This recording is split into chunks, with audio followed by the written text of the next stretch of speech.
I think ये जो मुसद्दिक साहब ने बात की है ना, इसमें मैं थोड़ा सा I will just add a little bit. We have to reflect on what is happen in this country. देखिए 1992 में मैंने एक बैंक से अंडर राइटिंग कराई एक सीमेंट प्लांट लगाने के लिए. 1992 में $100 मिलियन की इक्विटी अंडर राइटिंग कराई. आज मैं किसी को टेलीफोन करूं तो मेरा कोई टेलीफोन नहीं उठाएगा. तो ये 30 साल में हुआ क्या? मतलब how did we end up going from a situation कि यहाँ पर हर मतलब रोज़ हमारे पास एक हेज फंड मैनेजर आ रहा होता था और वो कह रहा होता था कि आप अपनी कंपनी को लेक्सिस्टाइन में या लग्जमबर्ग में लिस्ट कर दें, और हम इस पोजीशन पे आ गए हैं कि हमारी एलसी नहीं खुल सकती. तो कुछ तो हमने भी गलत किया ना. सारे मकाफात अमल तो नहीं हो सकते. हमारी पॉलिसी क्या है? जो बात इन्होंने की ना, मैं इनसे अग्री करता हूँ. देखिए ये तो पॉलिसी स्टेट ने बनानी है. अगर स्टेट में बनाने की कैपेबिलिटी नहीं है, मैं तो यहाँ समझता हूँ कि it is not about the right और the wrong policy. Now I feel we don't have the capability. हम उस किसी सब्जेक्ट को डिस्कस करने को तैयार नहीं है. कोई भी एग्जांपल ले लें, चाहे वो टर्फ है, चाहे वो गाड़ियों की पॉलिसी है. ये तो एक स्टेट का काम है बैठ के देखेंगे हमें गाड़ियाँ चाहिए या स्पिनिंग मिलने चाहिए. गाड़ियाँ चाहिए तो गाड़ियों को इंसेंटिवाइज कीजिए, उस तरफ नज कीजिए. स्पिनिंग मिलने चाहिए तो उस तरफ करें. मैं पर्टिकुलर टॉपिक पे अपनी ओपिनियन नहीं दे रहा, बट ये स्टेट का रोल है और वो नहीं हुआ. और मैं खुद 2-3 रोड शोज़ पे गया हूँ अर्ली 90s में, पूरी दुनिया में गया हूँ. उस वक्त इंडिया का तो कोई नाम सुनने को तैयार नहीं था. 1990-91 में इंडिया ने अपने जंबो जेट जहाज़ों में गोल्ड डाल के बाहर भेज के गिरवी करा के अपने 6 हफ्ते के रिजर्व्स को पूरा किया. और हम यहाँ पर बातें कर रहे हैं, चकवाल ग्रुप ने कितने प्रोजेक्ट लगाए, 100% इक्विटी बेस्ड फाइनेंसिंग हो रही थी. डॉलर तो ऐसे आ रहा था कि संभाला नहीं जा रहा था. फिर हुआ क्या? बात यह है कि हम जो इशू है ना, हमारी economic policy needs a very important rethink. और उसका एक पिछले 10-15 साल में तो एलिमेंट यही हो गया कि भाई तू भी चोर है, तू भी चोर है, तू भी चोर है. और जिस तरह के सवालात लोगों से पूछे जाते हैं उसको इनकरेज किया जाता है. उन चीज़ों को डिस्करेज करने वाला कोई नहीं है, कोई कहने वाला भी नहीं है. कोई आपसे एग्री भी करता है ना आज पॉलिटिकल आदमी, तो उसमें इतनी हिम्मत नहीं है कि वो कह दें कि ये गलत बात कर. We have come to this point and we don't understand. ये जो 24 करोड़ लोग हैं ना, जब तक इनके पास कोई काम नहीं होगा ना, ये हम सब का गला पकड़ेंगे. और इनका काम क्रिएट करना, स्ट्रेटजी बनाना स्टेट का काम है. हमारा काम है उसको इम्प्लीमेंट करना, उसको आगे लेके चलना. सो हमेशा जो अगर ये इंडस्ट्री आज रेंट सीकर होती तो आप देखें मुसद्दिक साहब ने बड़ी ह्यूमिलिटी से बात की, बट एक और बहुत वजह है इनकी सक्सेस की जो शायद आपने नहीं नोट किया, क्योंकि ना ये चिन्योटियाँ हैं ना ये मेमन है. ये रात को उनके खानों पे ही नहीं जाते. तो बात ये है कि ये इनका इंटरेक्शन ही नहीं उन लोगों के साथ. 90% हम लोग जो है उन्हीं लोगों से मिलते हैं रात को. हमारा विजन ही लिमिटेड हो गया. हम जब रात को भी उन्हीं से मिलेंगे, कज़न मैरिजेस करेंगे, दिन में भी उन्हीं से मिलेंगे, हमें क्या पता चलेगा क्या हो. ये तो छुपे रुस्तम निकले फैसलाबाद में. But this is an advantage because when you send your children abroad they come back with fresh idea. If we are not going to change and we are going to be stubborn, we will not progress. So I think change is the most important thing. हमारी तो state में कोई बात सुनने को तैयार ही नहीं है. अब ये बजट पे लेटेस्ट डिस्कशन हो रही है कि जनाब आपने जो टैक्स पेड मनी है उसके ऊपर रिजर्व्स पे भी आप टैक्स दे दें. I mean basically it amounts to nationalisation. पहले आपने एक कंपनी बनाई है, उसमें आपने इनकम की है, उस पर आपने टैक्स दिया है. अब वो कह रहे नहीं नहीं ये तो गलती होगी दोबारा दे. सो अगर ये माइंडसेट हमारा रहेगा तो तरक्की तो बहुत मुश्किल है. और मैं समझता हूँ कि ये जो आपने टर्फ का सवाल किया है ना, देखिए कैपिटल तो गवर्नमेंट ने एलोकेट किया जी, आपको कैपिटल अवेलेबल है. अब आप प्लास्टिक की फैक्ट्री भी लगा सकते थे, आप सीमेंट भी लगा सकते थे, बट आपको लगाने के लिए क्रेडिबिलिटी भी चाहिए थी. तो अगर आपको, क्योंकि स्टेट बैंक ने ये नहीं कहा कि आपको लोन दे दें, स्टेट बैंक ने कहा जाओ बैंक से ले लो अगर बैंक तुम्हें देने को तैयार है. कमर्शियल रिस्क बैंक ने लेना है. So when you have a industry in the country which is predominantly textiles, तो प्रिडोमिनेटली इन्वेस्टमेंट भी टेक्सटाइल्स में होनी चाहिए. बाकी चीज़ों में भी हुई है. और अगर जो स्पिनिंग फैक्ट्रीज़ हैं, मैं समझता हूँ न्यू इन्वेस्टमेंट्स बहुत कम हुई हैं. Mostly the factories were old. Even in our case we probably added 3% in our capacity, but we made big investments because we have plants which are 30 years old now. So we upgraded them. So I think कि ये जो micro debates है ना, इनका इसको समझना बहुत मुश्किल है, and there is no time, you can not educate the public at large. What is important is what I think doctor Ali has said, let the state decide after a sensible study on what we need to do to bring the. हमारा objective है कि इस मुल्क में GDP per capita बढ़े. अब वो जैसे बढ़नी है, गाड़ियाँ बनानी है, आपने जुराब बनानी है, मुझे कोई इतराज़ नहीं है, लेकिन पाकिस्तान में आवाम जो है ना, उसकी इनकम बढ़ना बहुत ज़रूरी है. वो भी डॉलरों में, रुपयों में तो फ़ायदा नहीं है ना. तो अगर हमने जीडीपी पर कैपिटा बढ़ानी है तो हमें उसके लिए इस सब्जेक्ट को एड्रेस करना पड़ेगा कि कारोबार को प्रमोट करना पड़ेगा. We have seen the disaster in public sector. ये एक और एलिफेंट इन द रूम है जिसके मुतालिक कोई बात नहीं करता. हमें यहाँ पर नज़र आ रहा है, भाई तूने 2 रुपए की सब्सिडी दे रही, वो जो 450 अरब रुपए पीआईए में तबाह कर दिया है 18,000 आदमियों की जॉब बचाने के लिए, उसके मुतालिक तो हम बात करने को भी तैयार नहीं है. स्टील मिल बंद पड़ी हुई है 10 साल से, लेकिन उसका गैस का बिल 40 करोड़ रुपए का आ जाता है, तो उसके मुतालिक भी हम बात करने के लिए तैयार नहीं है. और ये क्या स्ट्रेटेजिक इंटरेस्ट है स्टेट का कि 1 मिलियन टन की फैक्ट्री है, वो अब शायद आधे मिलियन की रहेगी ये स्टील मिल, तो हम उसको प्राइवेटाइज नहीं कर सकते. कोई जज आके कभी एक्साइटेड हो जाता है, कभी कोई और एक्साइटेड हो जाता है, कोई कहता है ज़मीन बहुत ज़्यादा है. I mean what is the big deal? I really don't understand. And ये तो अब तो 5 आपके पास डोमेस्टिक एयरलाइंस हैं. Why do you need an airline जहां आप किसी को निकाल नहीं सकते, किसी को कह नहीं सकते तुम सीधे खड़े हो जाओ, किसी को कह नहीं सकते किसी से तमीज़ से बात करो, और उसको कहते हैं कम्पीट करो. Business world is brutal, they can never compete. हम जो मर्जी कर लें in a cut throat business like. मैं तो ख़त्म करता हूँ, मुसद्दिक साहब को भी पीआईए दे रहे हैं तो शायद प्रॉफिट करना बहुत मुश्किल है, काम ही बहुत मुश्किल है. It's a terrible business. So why is the state of Pakistan getting involve in it? So I think हमारी प्रायोरिटीज़ बिल्कुल ठीक नहीं है, and I think that is what we need to address. Absolutely. Ali before you go to, मैं एक add करना चाहता हूँ मेरे बारे में. एक चीज़ और जो इम्पोर्टेंट है वो ये कि on the panel I am the only one जिसका लम्ब से कोई ताल्लुक नहीं है, किसी बिजनेस स्कूल से कोई ताल्लुक नहीं है. तो आई एम एन इंजीनियर. और मुझे एक चीज़ और जो है जो I want to maybe share कि मेरी यूनिवर्सिटी ने दे ऑनर्ड भी some time back with a honorary doctorate. मैं अपने नाम से डॉक्टर लिखता नहीं हूँ because I don't think it's justified कि मैं नाम से डॉक्टर लिखूँ एज कम्पेयर टू दोज जिन्होंने मिडनाइट ऑयल बर्न करके डॉक्टर ली है. तो ये मैं ऐड करना चाहता कि मैं I am not business graduate और लम्स ग्रेजुएट. मुझे लेमैन समझे आप मेरी बातों को. हमें भी आपको ना कोई डॉक्टरेट देनी पड़ेगी ताकि लम्स के अंदर आपको इंक्लूड करें. तो जनाब Ali over to you. So I think 2 हवाले आपने दिए इंडिया के, मुसद्दिक साहब ने भी, शिराज साहब ने भी. इंडिया में बल्कि अली और मेरी दोस्ती शुरू हुई इंडिया में हुई थी. हम एज स्टूडेंट्स हम गए वहाँ एक स्टूडेंट कॉन्फ्रेंस में एक साथ, और मैंने एक जो चीज़ बड़ा फ़र्क देखा उस ज़माने में, एक बड़ी एक कुर्बत पैदा होना शुरू हो गई थी. ये मुशर्रफ के आगरा समिट के 1-2 साल बाद की बात है. और उसके बाद ख़ास तौर पे 26/11 जब हुआ मुंबई अटैक्स, उसके बाद से इंडिया के अंदर एक बहुत स्विंग अवे हुआ फ्रॉम पाकिस्तान. और इस वक्त जितने मेरे दोस्त बाहर हैं, जिनके कॉलीग्स इंडियंस हैं सो ऑन, वो ये रिपोर्ट कर रहे हैं कि इंडिया के अंदर कोई एपेटाइट, ना सिर्फ इंडिया के अंदर बट इंडिया के पढ़े लिखे पहले जो एक ग्रो था जो कि ज़्यादा एक जेंटल पाकिस्तान के साथ अप्रोच रखता था, उससे भी एक बहुत मनफी एटीट्यूड आ चुका है. तो ये बात सही है कि हम अगर इंडिया के साथ ट्रेड कर सकें तो शायद, और हमें करना चाहिए, हमें अपना एक ओपन एटीट्यूड रखना चाहिए, ना कि बहुत ज़्यादा एडवर्सेरियल. अपनी डिफेंस और अपनी सेल्फ रिस्पेक्ट बगैर खोए, लेकिन एक ओपन एटीट्यूड रखना चाहिए. लेकिन आई डोंट नो कि वहाँ कब तक एक माहौल बनेगा कि वहाँ से भी एक वो एटीट्यूड पैदा हो.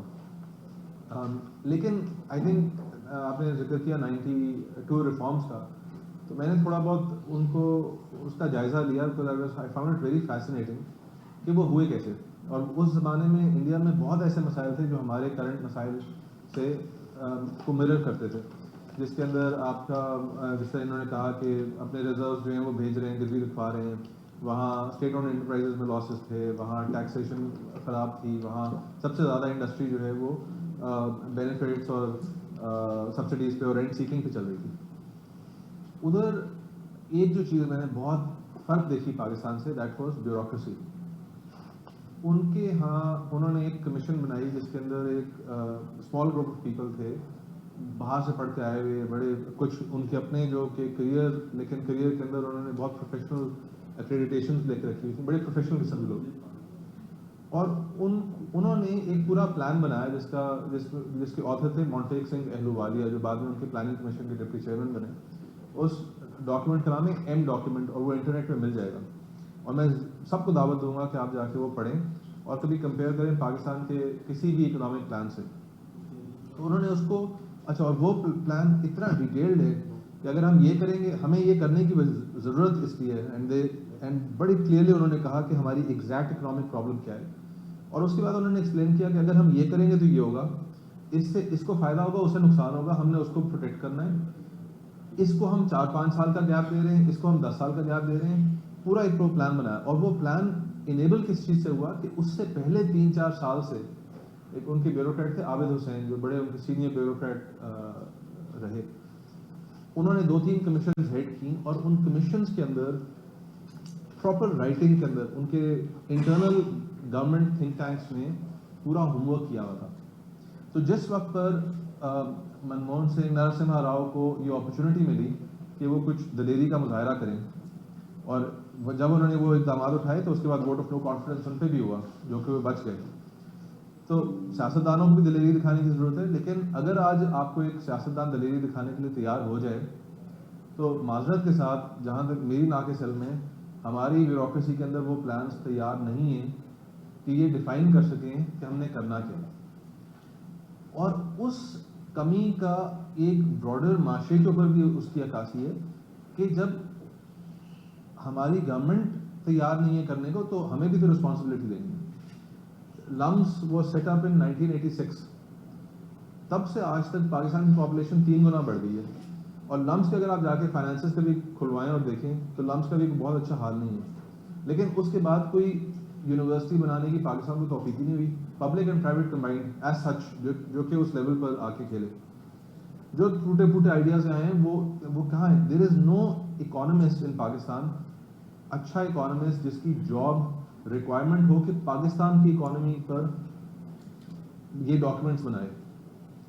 तो ये इंस्टीट्यूशनल सपोर्ट, और ये जो कह लें एक हमें अपने आइडियाज़ को क्लैरिफाई करना है, उसके लिए हमें first of all talk show से हटकर और पैनल से हटके, इनकी भी अपनी जगह है, बट इनसे हटके हमें डॉक्यूमेंट्स बनाने हैं, और उन डॉक्यूमेंट्स को डिबेट करना है, उनको पॉलिश करना है।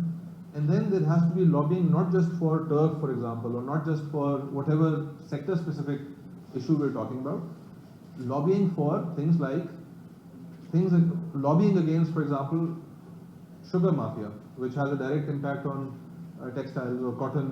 Perhaps cotton is not important for this industry, but we can also talk about, for example, electricity sector reforms. ऐसे क्यों हैं कि डिस्कोज हैं जिनमें 2/3 लोग जो हैं वो बिल नहीं पे कर रहे? बिकॉज पॉलिटिशियन के लिए बड़ा आसान है कि वो कहे इस वक्त इसको ये रियायत दे दो, क्योंकि जो उसकी अब नुकसान बर्दाश्त करना है वो पूरी आवाम ने करना है, मैंने सिर्फ नहीं करना। इसको लॉजिक ऑफ कलेक्टिव एक्शन कहते हैं। मैंसूर पुराना काम है, 500 साल ऑलमोस्ट पुराना। हम जब तक वो काउंटर वेट्स नहीं बनाएंगे सोसाइटी के अंदर, जो कि इनफरादियत पे बहस ना करें लेकिन असूलों पे बहस करें कि जी हमें ये चीज़ें चाहिए, और उसके अंदर सिर्फ टेक्सटाइल इंडस्ट्री नहीं, but there has to be a coalition of businesses, of civil society, जो मिल के एक प्लान बनाए। हमने पिछले 2 साल से हम सुन के थक गए charter of economy. I don't know कि चार्टर ऑफ इकोनॉमी क्या है। मैंने कम से कम 10 what I would say weak attempts देखे हैं चार्टर ऑफ इकोनॉमी इस्टेब्लिश करने के। आप लास्ट की बात करूँगा कि हमारे यहाँ in the last 5 years we have lived through a crisis in fast forward mode. हमने पहले डॉलर को 100 पे रखा, उसके बाद उस पर झटका आया, उसके बाद हमने मज़ीद कोविड के दौरान सब्सिडीज़ दी, उसके बाद फिर एक क्राइसिस आया। एंड हमारी सबसे बड़ी गुर्बत एज अ सोसाइटी मुझे ये लगती है कि हम अभी तक ये क्लैरिफाई नहीं कर सके कि हमारे साथ हुआ क्या है। Where is the voice against डायरोनॉमिक्स? अच्छा अली थोड़ी बड़ी अच्छी ये बात है, ये प्लानिंग फुकदान और all that, that's very important topic in itself. But हम अब ज़रा टेक्सटाइल पे चूँकि फोकस रखें, टाइम थोड़ा है, तो दो चीज़ें हैं जिस पे मतलब मेरा बुनियादी सवाल है। एक एंट्री बैरियर्स हैं टेक्सटाइल में। जैसे पाकिस्तान में किसी भी इंडस्ट्री में एक सर्टेन लेवल से ऊपर जाने के एंट्री बैरियर्स है को, ख़ास तौर पे टेक्सटाइल में आप एक्सपोर्ट करते हो, आपको रिफंड्स लेने होते हैं। अगर आप छोटे एक्सपोर्टर हो आपको रिफंड नहीं मिलते हैं। आपने सब्सिडी बिजली की लेनी है, गैस की लेनी है, आप छोटे हो आपको वो नहीं मिलती, और तरह की आपकी चीज़ है ये वो। तो और दूसरा ये है, मैंने यहाँ पे देखा है कि एसएमईज के अंदर वैसे तो लोग आते ही नहीं है मैन्युफैक्चरिंग के अंदर, लेकिन वो मैन्युफैक्चरिंग की तरफ आया भी है और किसी इलाके में मेरा एक जैसे दोस्त मुल्तान के करीब किसी और इंडस्ट्री में काम कर रहे हैं, तो वहाँ के जो लोग जो बड़े अच्छे दोस्त थे जो आपके ही दोस्तों में आगे हैं, तो वो उन्होंने बड़ा रेजिस्टेंस शो किया। 90% जो चुनौती और ये है, ये चुपके से कोई निकल आए तो इन जैसे निकलने आते हैं तो वो आप निकलने नहीं देते। ये एंट्री बैरियर कितना इंपॉर्टेंट है और इसको ये इंडस्ट्री किस तरह इसको डील कर सकती है, बैंकर इसको किस तरह डील कर सकते हैं, वो बैंक भी लोन नहीं देता। एक ये सवाल है जिसमें बात करें। दूसरा ये है कि जो एनर्जी सेक्टर की जो सब्सिडीज़ हैं, जो इस वक्त आपका बुनियादी रेंट सीकिंग एलिमेंट जो है उसमें ये क्या ऐसी सूरत हाल है कि जी आपको 25 रुपये का अगर आपको यूनिट मिलता है तो उस पर आप 15 रुपये व्हीलिंग चार्जेस, 20 रुपये व्हीलिंग चार्जेस जो लगाते हैं कि ये आप सिर्फ यही कह रहे हैं ये सब्सिडी नहीं है, ये नहीं, इस पर थोड़ी बात करें। बट ये एंट्री बैरियर वाला सवाल बड़ा इंपॉर्टेंट है। क्या है, आप मुझे पहले अपने किस्से से सुनाएं कि आप कैसे आ गए भाई इसमें जहाँ पे चुनौती और के अलावा को आ नहीं सकता। बस मैंने तो आपको कुछ बता दिया। उसमें ये था कि बस पहले साल हमने ये बहुत सुना था कि ये पढ़े लिखे मुंडे आए ने नस जाना इन्हें चांद 1-2 साल वो शायद, but I think God has been kind. जो एंट्री बैरियर्स बहुत ज़्यादा हैं पाकिस्तान में, इसलिए कि देखिए सारी जो खासकर अगर आप गारमेंट्स की बात करें, आप कोरिया चले जाएँ, आज इवन चाइना में चले जाएँ, आप टर्की में चले जाएँ, एक बहुत बड़ा चंक जो है एक्सपोर्टर्स का वो एसएमईज़ का है। अच्छा, उसमें एक तो चीज़ है कि हमारे यहाँ जो वही जो आपने कहा बैरियर्स है ना टू इम्पोर्ट के, यहाँ पे प्रोटेक्शंस दे दी गई हैं, आपके रॉ मटेरियल्स रेडीली अवेलेबल नहीं है। चाइना में, टर्की में आप जाएँ, you can by any quantity of raw materials at your will, कोई वो लंबी उसकी ज़रूरत नहीं है। एसएमई के लिए बेचारे के लिए बड़ा इंपॉर्टेंट है कि वो जो उसने चीज़ बनानी है उसके लिए रॉ मटेरियल रेडीली अवेलेबल हो। पाकिस्तान में ऐसा कोई चीज़ अवेलेबल नहीं है अनफॉर्चुनेटली, तो क्लस्टर नहीं बन सके, बैंक फाइनेंसिंग भी नहीं अवेलेबल है। उसके बाद दूसरा ये कि हमारे यहाँ एक और जो मुझे लगता है, आई कुड बी रॉन्ग, कि हमारा जो एक कल्चर बन गया है ना, वो एक मिसट्रस्ट का कल्चर है। सके भाई पे ट्रस्ट नहीं करता, जो एम्प्लॉयर है वो एम्प्लॉय पे ट्रस्ट नहीं करता। दुनिया में अगर आप जाएं, ये मैंने देखा है, टर्की में जाएं, चाइना में जाएं, मैं बाबा इनका नाम ले रहा हूँ, वियतनाम में जाएं, they all cooperate with each other. अब मैं जो कंपनी मैंने आपको बताया, जिस कंपनी को हम एक्वायर करने जा रहे हैं, वो उनकी जो एक्सपोर्ट है उसका 30% भी नहीं, 25% वो खुद बनाते हैं, 75% उनके बाकी एसएमईज बनाती हैं। And this is routine in China कि आप एक ऑर्डर ले आएँ, आपको पता है मैनेज कैसे करना है, यू कैन सब डिवाइड द ऑर्डर, हर कोई अपना पैसा कमा रहा चला रहा है। हमारे यहाँ तो अगर मुझे शहजाद साहब ऑर्डर दे देंगे तो मैं पता करूँगा ये कौन सा कस्टमर है, जाकर 10% कम दूँ और इनका ऑर्डर तोड़ लूँ। दिस हैज़ बिकम आवर, तो एसएमईज बेचारे जो ना इस वजह से बहुत सफ़र करते हैं। हम लोग उनकी हैंड होल्डिंग नहीं करते, हम उनको डेवलप नहीं करते। फिर हमें, क्योंकि हमारी अभी जो मेजर इंडस्ट्री है वही इस चीज़ को नहीं समझ पाई कि यार ये अगर if you are investing into a safe and conducive working environment, तो ये एक्सपेंस नहीं है, it's an investment. It increase your productivity, it increase the जो आपके एम्प्लॉई है उसकी जो आपके साथ उसके टर्नओवर में कमी आती है। तो क्योंकि हम जो अच्छे कह लें या मीडियम साइज़ के हाउसेज हैं वो ये भी चीज़ को नहीं समझ पाए, तो हम ये आगे ट्रांसफॉर्म नहीं कर पाते। एसएमईज के लिए भी ये इंपॉर्टेंट है उनका वर्क एनवायरनमेंट जो है वो सेफ हो, because if you are working with the brands and all that, वो उनको भी इंस्पेक्ट करेंगे। तो हमने एज अ इंडस्ट्री, मेरे ख्याल में कुछ रिस्पॉन्सिबिलिटी हमारे पे आती है। गवर्नमेंट पे तो है ही कि पॉलिसी इंटरवेंशन नहीं हुई, हमने रेडीली अवेलेबल नहीं की, इंपोर्ट के ऊपर बहुत प्रॉब्लम्स है, कमर्शियल इंपोर्टर के ऊपर हो जाता है कि अच्छा ये लोकल में बेच देगा, ये कहाँ बेच देगा। ड्यूटी बैरियर्स जो है ना ट्रेड के, I think they are not good for world bank for a certain reason भी यही कहता है, उनका तो खैर और भी है, बट आई थिंक ये एक जो ड्यूटी बैरियर्स हैं उसकी वजह से हम फंड्स जनरेट करने की कोशिश करते हैं, but it actually hampers the entire activity. क्योंकि जो एक आदमी आम आदमी है वो बेचारा कहाँ से जाके लेगा, उसको ना रिबेट मिलनी है, उसको रेडीली अगर रॉ मटेरियल अवेलेबल हो। फिर हमने लोगों में इन्वेस्ट नहीं किया, ट्रेनिंग में इन्वेस्ट नहीं किया, ऑर्डिनरी लेबर में हम लाके उसको खड़ा कर देते हैं। हमने आई डोंट थिंक हमारे जो इतने इंस्टीट्यूट्स थे, टेबटा के पास फैसलाबाद में 17 इंस्टीट्यूट्स हैं, I don't think they are turning out anything. वहाँ पे भी पब्लिक प्राइवेट पार्टनरशिप से we should be able to create more productive labour.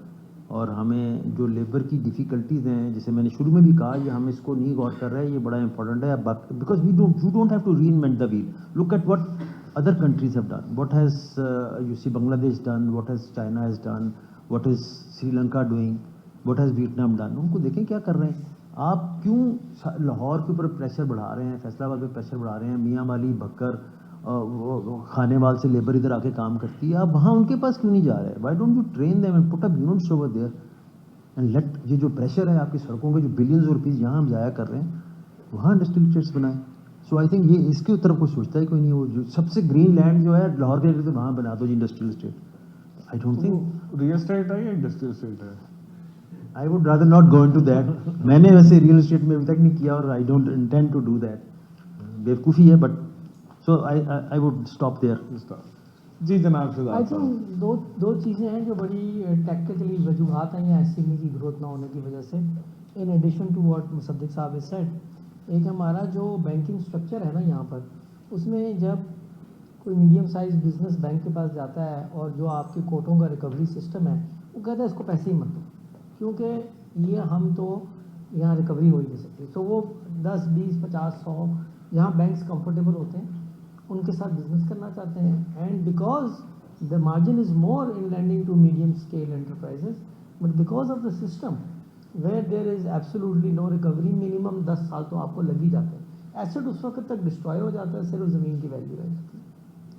और ये बैंक्रप्सी लॉज जिन मुल्कों में हैं जहाँ बिजनेसेस कैपिटलिज्म का बुनियादी एक कानून है कि बिजनेसेस में से कुछ ने बैंकरप्ट होना है, लेकिन वो दे change hands and they revive, यहाँ नहीं हो सकता। इसकी वजह से एसएमई जो सेक्टर है वो ग्रो नहीं कर सकता, उसको कोई कैपिटल अवेलेबिलिटी का मेजर इशू है। दूसरी बात यह है कि हमारा जो टैक्सेशन सिस्टम है ना, ये टैक्सेशन सिस्टम इनकरेज कर रहा है वर्टिकल ग्रोथ को।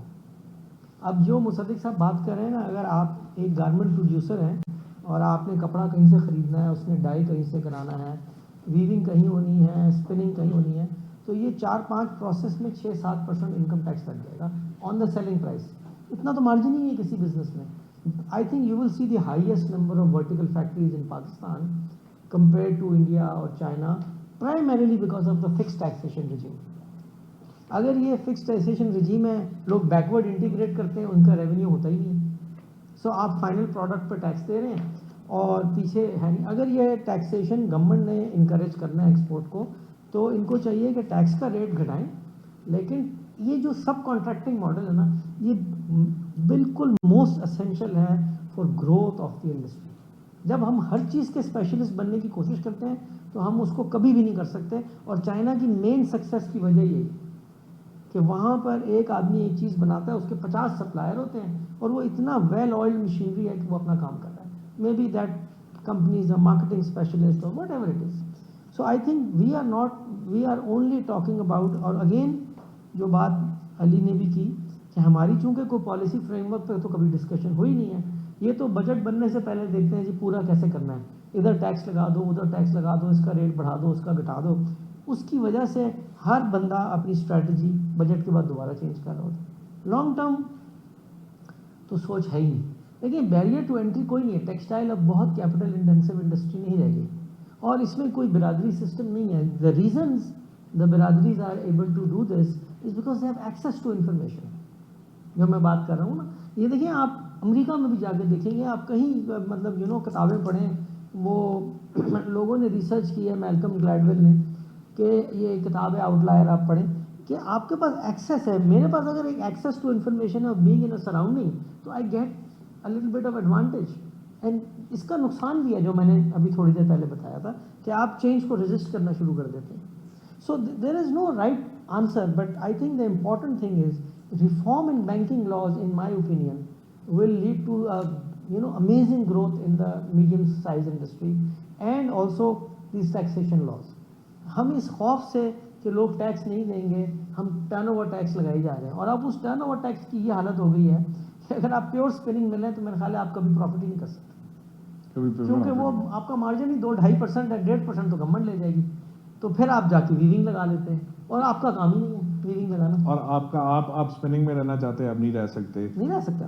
वो एक काम में रहना चाहते हैं, वो नहीं रह सकते, उन्हें भी करना पड़ता है। बिल्कुल। आपने दूसरी बैंक्स की बात की कि जी बैंक्स वो नेम लैंडिंग करते हैं जैसे आपने बताया, लेकिन बैंक्स को ये रियलाइज करना चाहिए कि हर इकोनॉमिक साइकिल में वो एक दीवान या हैस्कॉल ले आते हैं। जो 60 अरब का अगर उनको लॉस देके गया तो 60 एसएमईज 1-1 अरब का लॉस देती, तो शायद जो है उसकी 60 के ऊपर 600 जो है वो लॉस ना भी देती, वो 10% ही एनपीएल निकलता है ना। देखो, ये sorry to गलत cut हो you, देखिए बात ये है कि अगर आप इन सब लोगों का बैकग्राउंड देखेंगे ना तो ये कहाँ जाएंगे, मैं नाम नहीं लेना चाहता किसी का, बट इसका जो है ना वो यूजुअल सस्पेक्ट होते हैं जो इनको लैंडिंग करते हैं। हाँ। उसकी वो मूवी है ना यूजुअल सस्पेक्ट, Usual suspect है, यूजुअल बिल्कुल। सस्पेक्ट हैं जो इनको लैंडिंग करते हैं। और हाँ। ये एक बड़ा कॉम्प्लिकेटेड मसला है कि हम जब मैं 1990 में मुझे फैक्ट्री मेरे मामू ने लगा के दी, उसके बाद 96 में मेरी बैलेंस शीट में long term debt short term debt zero हो गया, मुझे कोई बैंक लोन ही नहीं देता था, क्योंकि मंशा साहब ने कहा भाई आप अलग हैं, आप करें अपना काम खुद, मुझे कोई जानता ही नहीं था। जिस बैंक के पास मैं जाता था, पाकिस्तानी बैंक जो नेशनलाइज थे, वहाँ अजीब अजीब किस्म की डिस्कशन होती थी। मुझे आज भी याद है कि मैं नेशनल बैंक के रीजनल हेड ऑफिस गया डिस्कशन करने, तो वहाँ वो कुत्ते के मुतालिक डिस्कशन करते रहे पौना घंटा, कि कुत्ते की ब्रीड्स उन्होंने मुझे समझाई थी। सो द पॉइंट इज, जब ये बैंक्स प्राइवेटाइज हो गए, अब हमें पता भी नहीं है कि हम किससे काम करते हैं, because we have a track record, people want to do business with us, we do it on merit. But ये जो गवर्नमेंट के इदारे हैं, ये आप आज बैंकों का उठा के लॉस देख लीजिए, जो मैं आपसे बात कर रहा हूँ, तो आपको वही यूजुअल सस्पेक्ट मिलेंगे। क्या ज़रूरत है हमें ये हैस्कॉल को, मतलब ये अनइमेजिनेबल चीज़ है कि 60 अरब रुपए हैस्कॉल में डूब गए। वो कौन है, क्या करता है, किसी को पता नहीं है, तो ये होता क्यों ऐसे बार बार। बिल्कुल सही कहते हैं। मैंने 2003 में एक बैंक में इंटर्नशिप की, तो वहाँ पे जो सबसे ज़्यादा बात होती थी, यार तेरी टाई बड़ी खूबसूरत है, ये शर्ट का रंग बड़ा अच्छा है, और 10 बजे के बाद आज लंच पे किधर जाना है, ये बातें हो रही होती थी वहाँ पे, क्योंकि वो काम उसका नहीं होता। बहरहाल Ali, any point on the rent seeking before I take questions, क्योंकि हम आगे जा रहे हैं। सो आई थिंक हमारे यहाँ स्पेशल और मसनूई तौर पर चीज़ों को, जो मसाइल हैं उनको ठीक के बगैर आर्टिफिशियली प्रॉप अप करने का एक बन चुका है, रिवाज बन चुका है। हमारे स्पेशल इकोनॉमिक जोन्स देख लें, हमारा ये भी एक दिसंबर में आया है, फॉरेन इन्वेस्टमेंट्स, क्या है उसका नाम, जिसको मैं पिलफरेज एंड पिलेज एक्ट कहता हूँ, विच इज़ बेसिकली सेइंग कि आपके मुल्क के अंदर फॉरेन इन्वेस्टमेंट आएगी, उसके ऊपर पाकिस्तान के लॉज अप्लाई नहीं होंगे।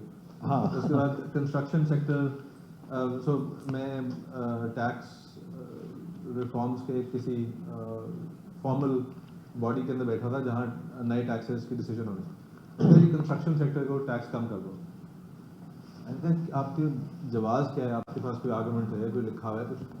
नहीं जी, इकॉनमी बहुत डाउन है तो हमें इकॉनमी को फैसिलिटेट करना है। मैंने कहा आप जाके वो खा के देखें, 10 इकोनॉमिस्ट बैठ के चीख रहे हैं कि कंस्ट्रक्शन सेक्टर और real estate is part of the problem और हमें इसको रैशनलाइज करना है, और आप बैठ के अगर कह रहे हैं कि इसके टैक्स कट्स करने हैं तो कोई वजह होनी चाहिए। There is no real reason, there is just gut feeling. मैं इसी तरह किसी एक रिफॉर्म्स के अंदर की डिस्कशन में बैठा एक साहब के साथ, काफ़ी एक बड़े इंडस्ट्रियलिस्ट के साथ, तो कहने लगे कि पाकिस्तान का मसला ये है कि हम मार्केट बेस्ड सिस्टम नहीं चलाते।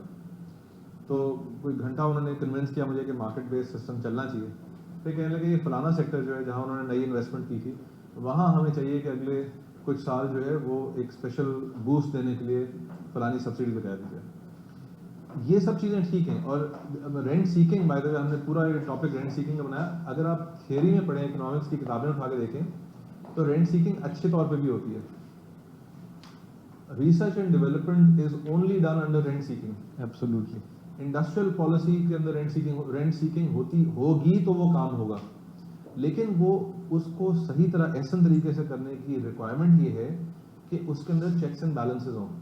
अगर फॉर एग्जांपल आपने कह दिया कि कार इंडस्ट्री लगनी है तो ठीक है लगनी है, तो उसको कोई हार्ड टारगेट्स देंगे, अगर 5 साल में आप फलाना टारगेट मीट करते हैं तो अगले आपको इतना मिलेगा, वरना ये सनसेट क्लॉज होता है इंडस्ट्रियल पॉलिसी में कि इफ दिस डजंट हैपन, या ओवर टाइम नेचुरली हम ताहयात तो नहीं आपको सपोर्ट कर सकते, हम इसके बाद इसको कर दें, तो ताकि आप फैसिलिटेट भी करें और एक हाथ भी पकड़ाएं इंडस्ट्रियलिस्ट को, लेकिन इतना नहीं कि आप बाकी सब हर चीज़ लूज़ कर दें।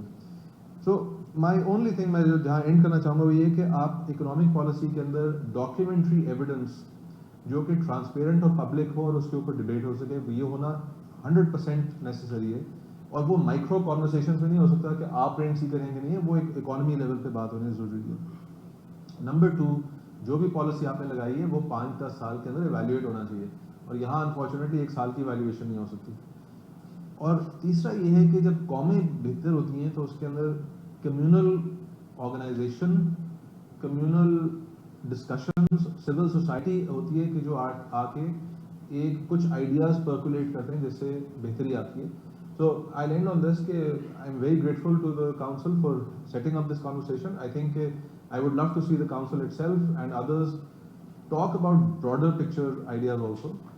And on an ending note, ये आपके जो industrialists होते हैं, they take up the commanding heights of your economy and they should.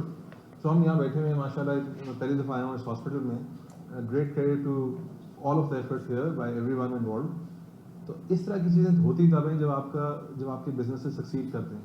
And for that to happen, हाँ, वो बुरे लेवल पे भी जा सकता है, वो अब्यूज़ भी हो सकता है। We have to make sure there checks and balances there, but to start with we have to start with a discussion that is more cohesive than the one we are having in this country. Lender, thank you. Absolutely ज़बरदस्त। जनाब सुनील। दो तीन comments हैं। एक तो सबसे पहली बात जो अली ने की थी कि एडवर्स रिलेशन है, मुझे उसकी रीजन ये लगती है कि हमारी ब्यूरोक्रेसी है, एंड आई ओपनली सेड कि जो हमारे ये बच्चे सीएसएस करके आते हैं वो कमरे में बंद होते हैं, ठीक है, उनको नफरत है आपसे, उनको नफरत है आपसे, उनको नफरत है मुझसे कि बड़ी गाड़ी चलाता है, ये जिस सड़क पे फिरता है ये हमारे पैसे से बनी है। तो वो एडवर्सिटी लेके जो वो जाते हैं मार्केट में, फिर वो टैक्स के अंदर भी वही लोग बैठे होते हैं। अब आज टैक्स दफ्तर चल रहे हैं, सारी खवातीन, उनको कारोबार की जीरो पता है, और वो कहेंगे जी हम कितने बिलियंस का रेवेन्यू करते हैं और वो आपको 3 दिन उठा के रखेंगे एक छोटे से काम के लिए। तो वो जो एक बिहेवियर है वो एक एडवर्सिटी बढ़ा देता है। आप किसी सरकारी अफसर से मिलने, कोई बिजनेस है वो आपको क्या हो रहा है, दूसरे लोग आ रहे हो। फिर जब आप किसी दूसरे इंडस्ट्री की बात हो रही है कि आप इंडस्ट्री शुरू करते हैं, मैं एक कंपनी चला रहा हूँ जो कि पाकिस्तान में हमारे पास कहते हैं स्टार्टअप की बात है, मुझे कोई बैंक गाड़ी लीज करके दी, जी आपका प्रॉपर्टी नहीं है, कल को आप डिफॉल्ट कर जाएंगे तो हम लेंगे कैसे। तो हम फैशनेबल बातें जरूर करते हैं, इंडस्ट्री लगाने की बातें भी करते हैं, but at the same time हम 1% पर इंडस्ट्री देते हैं। जिस दिन इंडस्ट्री आती है मैं देखता हूँ कि मैं 35% टैक्स क्यों देता रहता हूँ, उससे बेहतर ये था कि मैं घर पर सोया रहता और एक मरले का प्लॉट लेके उसके ऊपर मैं करप्शन कर लेता। तो ऐसी चीज़ें होती है। उसकी रीज़न मुझे प्राइमरी लगती है कि अंग्रेज जाते हुए जो हमें निज़ाम देंगे ना ब्यूरोक्रेसी का, ये है सर, उनको सियासतदान लड़ते रहेंगे, वो एक आएगा तो दूसरा आएगा, आपको उसके दोस्त होंगे, आपको सब्सिडी मिल जाएगी, दूसरे हो जाएंगे, मिल जाएगी। एट द एंड होता ये है कि हमारी कोई मतलब हम कॉम नहीं है, तो उसकी वजह से हम हर 2 साल बाद एक नई डिबेट कर रहे होते हैं। जो आप इकोनॉमिक बात कर रहे हैं, हर बजट से पहले आपको नए मतलब ट्विटर पे भी नजर आएंगे सर, बहुत से लोग नजर आएंगे जिनको कुछ नहीं पता होता इकोनॉमी का, बट वो तकरीरें कर रहे होते हैं उसमें, बट लॉन्ग टर्म विजन तो नजर कहीं नहीं आता। बिकॉज एज अ बिजनेसमैन या एज अ मैं कहूँगा अगर आप नेशनलिस्ट भी हो और आप बड़े अच्छा टैक्स दे रहे हो, तो हर 3-4 साल बाद आपको मुंह पे चपत पड़ती है जब एक मिनिस्ट्री आती है, आप देखते हैं यार ये क्या मैं काम कर रहा था। तो सुनील का तो कमेंट था जबरदस्त किस्म का। आखिरी चीज ये थी कि आउटर इंडस्ट्री की बात होती है, मुझे ये लगता है कि कंपैरेटिव एज अपना जो यूनिक सेलिंग प्रॉपोजिशन होनी चाहिए ना, हम जिस तरह से आपने बात की कि पहले कॉटन बनती थी, हम कॉटन ग्रोइंग नेशन थे, तो अब हमें किस चीज पे एज है सिवाय बातें करने के अलावा? वो दैट वी कैन से कि हमें एज ए दुनिया में हम ये अच्छा करते हैं, the only thing we can do is good marketing, and I think if we are good marketingers then we can, जिस तरह बात होती है कि हम बाहर से चीज बनवा के अगर मार्केट कर सकते हैं, बट वो हमारे टैक्स को अलाउ नहीं करते। दैट्स अ गुड पॉइंट कि ये करना चाहिए। तो आपका सवाल था, फिर आपके पास आते हैं जनाब। Thank you Ali. रफ़कत हुसैन जी, मैं प्रैक्टिसिंग सीए हूँ। तो मेरा एक कमेंट भी है और क्वेश्चन भी है। पहले तो मैं बड़ा अप्रिशिएट करता हूँ कि आपने ये टॉपिक जो है ये रखा, और मैं प्रिसाइजली कहूँगा आपने बड़ी हिम्मत की ये टॉपिक रखा आजकल के माहौल में। सो ये जो रेंट सीकिंग है, बेसिकली ये जो टॉपिक है, ये रेंट लोग सीक क्यों करते हैं? जब हम बात करते हैं कि आपने एनर्जी में कंपेटिव रेट लेने हैं, तो एनर्जी में जो इनएफिशिएंसीज हैं वो किसकी वजह से हैं? रेंट जो लाइन लॉसेज हैं वो किसकी वजह से हैं? जब हम कहते हैं कि आपको टैक्स में फाइनल टैक्स रजीम चाहिए, वो आप क्यों टैक्स के सिस्टम से डरते हैं? क्योंकि आपको पता है मैं नॉर्मल टैक्स रजीम में जाऊँगा तो मैं असेसमेंट नहीं करवा सकता इस एनवायरमेंट में। तो आप जब बैंक में जाते हैं, आप कहते हैं कि मुझे ड्राफ्ट चाहिए या बाकी, तो ये सारा बेसिकली जो एनवायरनमेंट है, जो ये रेंट सीकिंग का किसी भी मुल्क में, जिस तरह ये साहब ने बात की कि रिस्क और रिटर्न की भी, तो बेसिकली वो पॉलिसी लेवल पे वो फुकदान है जो ये सारी चीज़ों का सबब बन रहा है। और जिस तरह डॉक्टर साहब ने कुछ कंपोनेंट हाईलाइट किए, वो कंट्री रिस्क के बेसिकली कंपोनेंट्स हैं। तो हमारा कंट्री रिस्क जब आगे बढ़ रहा है, आगे जो सिचुएशन नज़र आ रही है, तो उसमें तो कोई भी सरमायादार जो है वो उस पर ज़्यादा रिटर्न डिमांड कर रहा होगा, उस पर रेंट सीकिंग और इस मुल्क में डिमांड की जाएगी। सो इस सब का जो सोल्यूशन है, जो बेसिकली मेरा ख्याल है हमारे, क्योंकि इकानमी में कितनी डिस्कशन भी नहीं होती, हम मीडिया को फॉलो करते हैं, अभी तो बड़ा वोकल है, मैं कहता हूँ बड़ी हिम्मत है, लगा रहता है, बट ये टॉपिक जो है इस पे आगे हम पॉलिसी मेकिंग तक जो कुछ चीज़ें लेके चले हैं, अभी बजट सीजन चल रहा है, तो इस प्लेटफॉर्म को आगे ले जाने का भी कोई प्लान है, या जो टॉपिक्स हैं इसको आगे लेके चलने का भी गाइड करते हैं? बड़ी अच्छी बात की कोशिश करेंगे कि इस टेक्सटाइल काउंसिल के ऊपर इसको रहें और भी जगहों पे ये बात करते रहे, बट वो जैसे अली हसनैन ने बात की ना कि हमें डॉक्यूमेंट्स बनाने की ज़रूरत है, और दूसरी जो बात की हमें ब्यूरोक्रेसी को कैसे इम्प्रूव करना है, तो ये पूरी एक चेन है। हम तो एक उसमें एक छोटा सा एक पुर्जा है ना, तो हम तो अपना काम करते रहेंगे जब तक ये पूरी चेन नहीं चलेगी, मसले होते रहेंगे। जनाब आप, फिर अनवर। माइक दे दें, माइक तक तो ऑनलाइन पे नहीं जा रहा अगर माइक नहीं होगा ना। तेरे समझिए online. Thank you very much.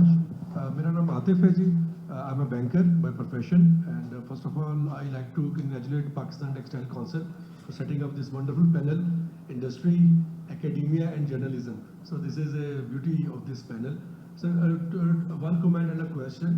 First comment is I really want to endorse the statement that Shahzad Sahab has said that about the narrative building of that the rich are not, all rich are not thieves, and wealth creation, capital creation is the need to be, and obviously the capital flows is the need to obviously for a long term sustainable growth. 50 साल पहले एक doctor साहब महबूबुल हक होते थे, वो कहीं कह के चले गए कि जी 80% वेल्थ जो है ना 22 फैमिलीज के पास है, और जिस तरह शहजाद साहब ने कह दिया 30 साल पहले वाले भी नहीं है, वो उन 22 फैमिलीज को भी देख लें, वो भी कहीं नहीं पाई जाती हैं उसमें। लेकिन वो एक ऐसा नैरेटिव बिल्ड कर दिया गया है कि जी सिर्फ कंसोलिडेशन कंसंट्रेटेड है, जिसकी वजह से हर अमीर आदमी को, मतलब शायद हम भी अमीर हो रहे हैं तो मुझे ये लग रहा है कि यार लोग हमें ऐसे दिखने लग जाते हैं, but this is so unfair. यार एक बंदे ने अपनी बर्न करके, ऑयल बर्न करके, रातें लगा के, दिन लगा के एक जगह पे पहुंचा है, and everybody is sceptical about his wealth. So this is a very important point. We need to build a narrative where wealth should be created, and creators of wealth should be respected for that as well. So question is thoda sa I want both of you to address it. Last maybe 15 years से textile का number in terms of dollars and in terms of percentage in GDP and exports almost remains the same. 200% devaluation, the number remains the same. If I say yes or no to the rent seeking, why the number in terms of dollar is not increasing? Why the number of and percentage in the employment size in the, अगर आप 2 साल निकाल दें Covid के, which was a benefit for us in terms के बांग्लादेश और India locked हो गए, it was अब उसका इनफैक्ट नंबर आ रहा होगा, तो why this devaluation? Even the devaluation is not causing the export to grow, sir.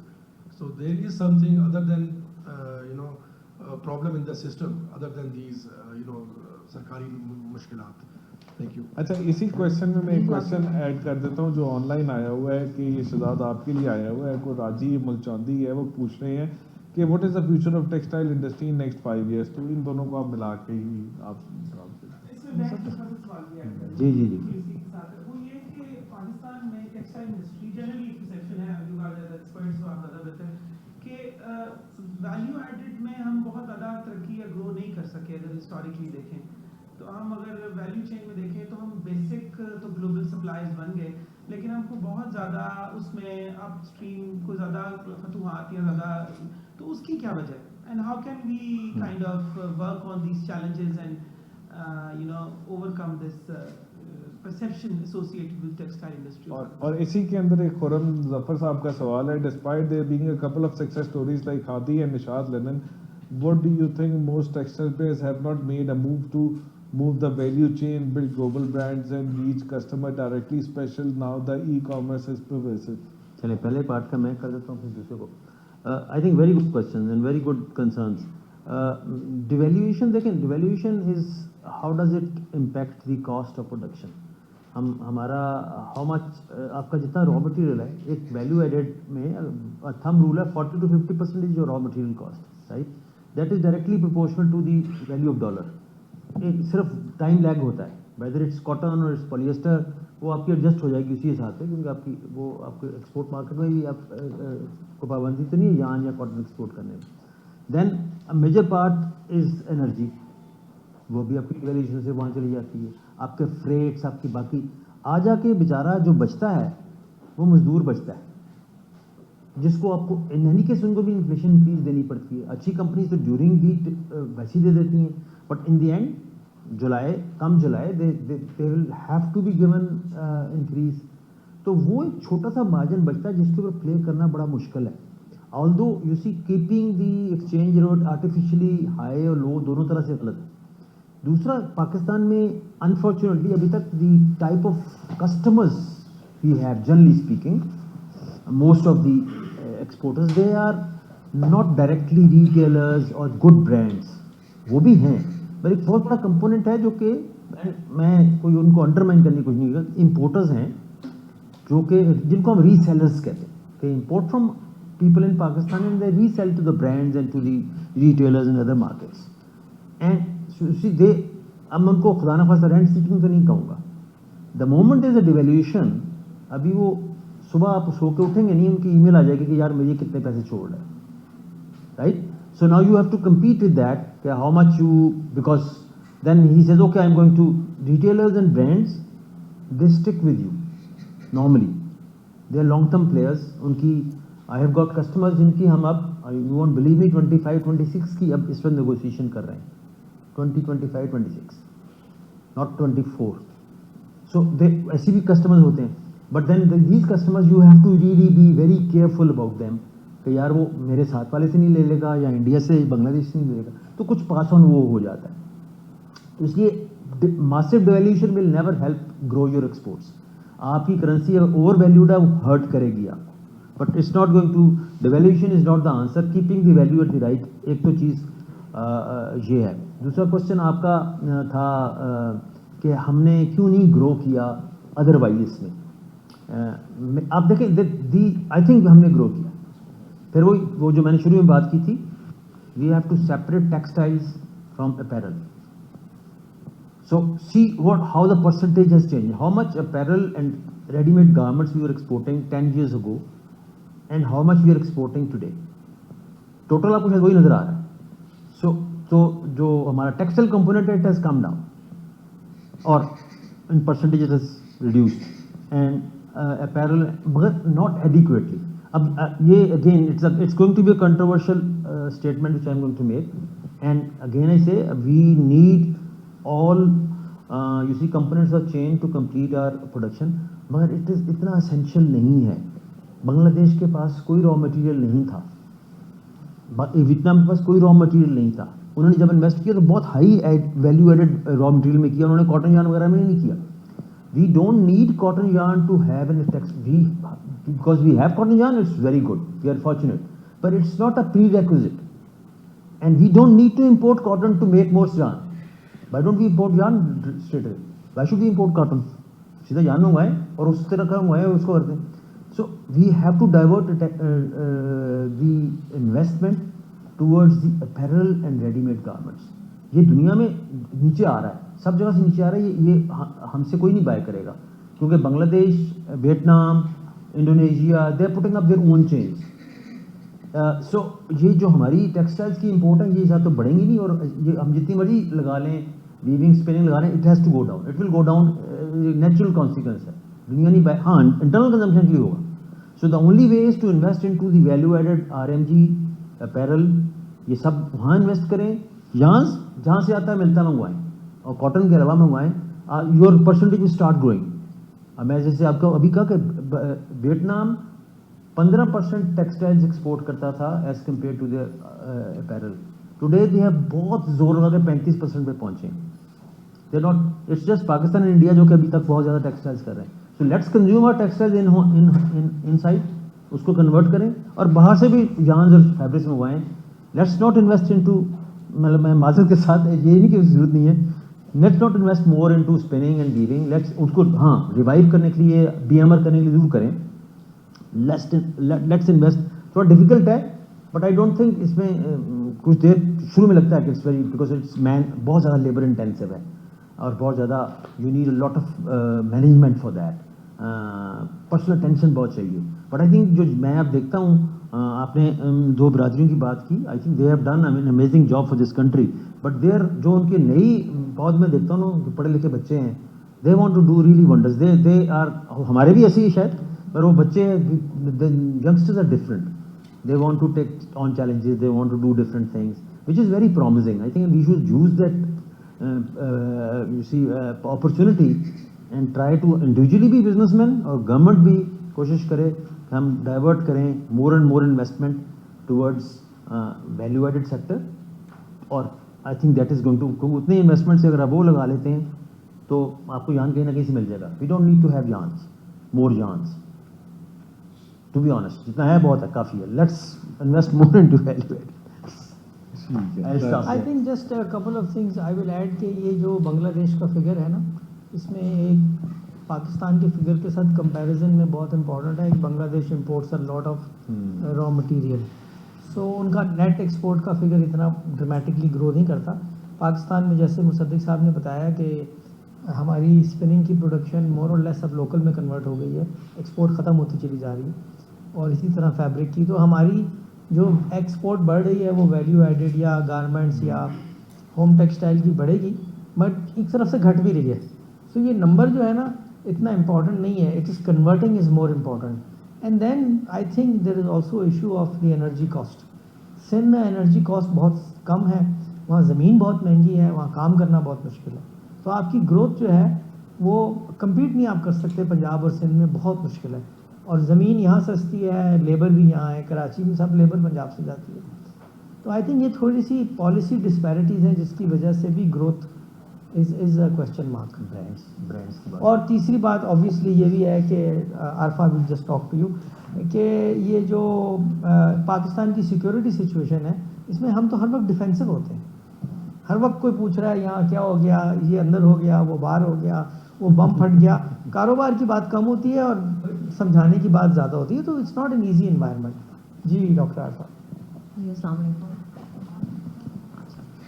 पहले तो मैं थोड़ा सा ये डिफेंसिव पे जाऊंगी कि जो हमारे नए ऑफिसर्स, यंग ऑफिसर्स आ रहे हैं, असिस्टेंट कमिश्नर्स, वो बड़ा अच्छा एक पॉजिटिव ट्रेंड है पाकिस्तान में कि वो कुछ साल पहले तक तो किसी डिफरेंट बैकग्राउंड से आ रहे थे शायद. आज तो आपके लम्स और एलएससी के 20-20, 25-25 बच्चे जो हैं वो जा रहे हैं. एक ही बैच में 30 to 40 बच्चा भी आपका लम्स एलएससी का आ रहा है जो कि एक अपर मिडिल क्लास से आते हैं. तो वो बड़ी गाड़ियां देखना या एक मुनासिब घर देखना उनके लिए कोई बड़ी अनहोनी बात नहीं है. दूसरी बात, जहाँ टैक्स ऑफिसर्स की आती है, तो ऐसा नहीं है कि टैक्स ऑफिसर्स को बिजनेस का, ट्रेड का, इन्वेस्टमेंट का पता नहीं. फ़र्क सिर्फ इतना है कि टेबल के इस तरफ बैठने और उस तरफ बैठने का पर्सपेक्टिव डिफरेंट होता है और वो सारी दुनिया में डिफरेंट होता है. तो ये कहना कि टैक्स ऑफिसर्स को पता तय होता कुछ नहीं है और वो सिर्फ हमें पेनलाइज करते हैं, ये भी गालिबन थोड़ा सा व्यू जो है वो इसको रीथिंक करने की ज़रूरत है. पर्सपेक्टिव डिफरेंट होता है. जो असल इशू जहाँ पर आता है मेरे हिसाब से वो सरकार के लेवल पे पॉलिसी मेकिंग में आता है. हाँ, पॉलिसी लेवल के गैप्स बेशुमार हैं, बहुत ज़्यादा हैं, और उसमें क्रिमिनल नेग्लिजेंस तक भी मैं कहूँगी कि है. दूसरा, हमारे बिजनेसेस को जहाँ मसला आता है वो उसी सेक्टर के जो बहुत बड़े बिग फिश वहाँ पर होते हैं, विदाउट एनी रेफरेंस वो रोकते हैं या वो डिस्करेज करते हैं. आप टेक्सटाइल को लेंगे, आप राइस को लेंगे, आप किसी और सेक्टर को लेंगे, तो जो वेल सेटल्ड बिजनेसेस हैं वो चेंबर्स में कभी इनकरेज नहीं कर रहे हैं कि मीडियम एंटरप्राइज भी आगे आए. क्यों आपके स्टार्टअप, क्यों आपकी डिजिटल कंपनीज आगे आ रही हैं? क्योंकि ये नया सेक्टर है, इसमें पुराने आपके माफियाज या माफिया अगर सख्त लफ्ज़ है तो वो बिग फिश अवेलेबल नहीं है अभी, इसलिए वहाँ हमारे यंगस्टर्स आगे आ रहे हैं. वैल्यू एडिशन भी पॉलिसी से रिलेटेड है. क्यों वैल्यू एडिशन ज़्यादा नहीं हो रही? जैसे आपने अभी कहा, बिजली के मसले हैं। बिजली पाकिस्तान में इस वक्त बेशुमार पड़ी है। शहजाद साहब को पता है कितनी बिजली है यहाँ पे, प्रोडक्शन कैपेसिटी, ट्रांसमिशन कैपेसिटी नहीं। Again referring back to the policy gap कि आप बिजली बनाते जा रहे हैं और आप उसके लिए ट्रांसमिशन नहीं बना रहे हैं, आपने अपने नेशनल ग्रिड की कैपेसिटी को ज़्यादा नहीं किया। इंपोर्ट एक्सपोर्ट फिगर्स सिर्फ देखी जाए तो वो कुछ भी प्रेजेंट नहीं करती। आप कई बड़े मुल्कों की 10 top imports and 10 top exports ले लें तो वो एक ही आर्टिकल में कर रहे होंगे, इंपोर्ट भी कर रहे हैं, एक्सपोर्ट भी कर रहे हैं। हमारी वैल्यू एडिशन की कमी आ रही है हमारी गलत पॉलिसीज़ की वजह से, हमारी बिजली की वजह से, हमारे लैक ऑफ इंसेंटिव की वजह से। आप बांग्लादेश की बात करते हैं, बांग्लादेश ने अपने इकोनॉमिक जोन्स में जो इंसेंटिव्स दिए। ओके, कॉम्प्लिकेटेड बट मैं before if you allow me doctor साहब को मैं रिस्पॉन्ड करना चाहूँगा। I think there are we should acknowledge that not everybody is equal. I found some of the bureaucrats which are really very cooperative as well. और दूसरे doctor साहब ने कहा कि पॉलिसी हमारी ठीक नहीं है। आपने भी कहा, I don't agree, we don't have a policy, there is no policy at all. Policy होती है 10 साल की, या तो 2 महीने बाद पॉलिसी, मतलब 2 महीने में एक चीज़ जो चेंज होती है, how can you call it a policy at all. So coming back to the question, I think देखें ये बहुत सारे चैलेंजेस थे, मगर मैं उसको सुनाने लगूंगा तो it will take lot of time. वो हम रिकॉर्ड रिकॉर्ड कर लेंगे, फिर हम कर लेंगे। मगर एक चीज़ इंपॉर्टेंट है कि आप जो भी चीज़ करें, छोटी करें बड़ी करें, उसमें प्लान ज़रूर करें। Don't just rush in to it, you have to plan something. आप अपनी जो बिजनेस प्लान है उसको पहले बनाएं, उस बिजनेस प्लान की सारे प्रोज एंड कॉन्स को देखें, उसमें अपनी रिस्क एपेटाइट को देखें। एंड जो यंगस्टर्स को मैं ये कहूँगा कि जो सबसे वाइटल चीज़ है, कैपिटल से भी ज़्यादा ज़रूरी चीज़ है, वो आपका जो आपके लोग हैं, selection of the people. Even if you have to, मैं मुझसे कई लोग मुझे कराची से करते हैं फ़ोन मशवरा, मान ली कई डिज़ाइनर्स हैं करती हैं मुझे, मैं उनको कहता हूँ कि अगर आपके पास मार्केटिंग एक्सपर्टीज़ नहीं है and you can't afford a very good marketing expert, give somebody 10% stake in your business, bring them in, joint hands. और मगर don't compromise on the quality of people you need. If you don't have a capital, join hands, आप सारे मिलके, and उसके बगैर आप नहीं तरक्की कर पाएंगे, आप हवा भी नहीं कर सकते। बैंक्स की प्रॉब्लम आएंगे, हमें भी बैंक पैसे नहीं देता था, कोई नहीं दिखाता था, वो सब कुछ होगा, but that is very important. तो मैं I will leave it here. बाकी फिर जो वो कह रहे हैं कि स्टोरी और कई जगह पे है भी अवेलेबल, वो फिर हम कर लेंगे। अच्छा जी, रजा साहब का सवाल है शहजाद के लिए। We have talked a lot about the government should do on policy matters, but as industrialist, how efficient are we compare to other countries in our electricity labour productivity and other operational parameters? Do you think we are best in class in those areas which are in our control, leaving government aside? The second question, are our textile inherently inefficient, old technology, poor managed, question mark, or we are better than other countries? देखिए, पाकिस्तान की जो भी जिस businesses में हम लोग हैं, we are I think even more efficient than Bangladesh और इंडिया। शायद गारमेंटिंग में थोड़ा बहुत बांग्लादेश स्लाइटली बेहतर हो हमसे। मुझे ऐसा कोई मसला नज़र नहीं आता। जो स्ट्रक्चरल इश्यूज हैं ना इलेक्ट्रिसिटी कॉस्ट के भी, अब ये वी कांट डिस्कस दिस है, but since I am involve in that sector, you have to have some kind of interesting discussion. तो ये इलेक्ट्रिसिटी की कॉस्ट आज घट सकती है, it is not about tomorrow. I have given a paper on how to restructure the whole sector to last 4 finance ministers, and everyone looks at it and says ये बड़ा अच्छा आइडिया है, और उसके बाद मेरी किसी से बात नहीं। सो ये बात ये है कि ये हम लोग इतना पैसिमिस्ट नहीं होना चाहिए, बड़ी उम्मीद रखनी चाहिए, अच्छे की उम्मीद रखिए। पाकिस्तान की इंडस्ट्री भी अच्छी है, लोग भी मेहनती हैं, थोड़ा सा नजिंग चाहिए होती है स्टेट की तरफ से, and things can improve, but certain things I don't know what will happen.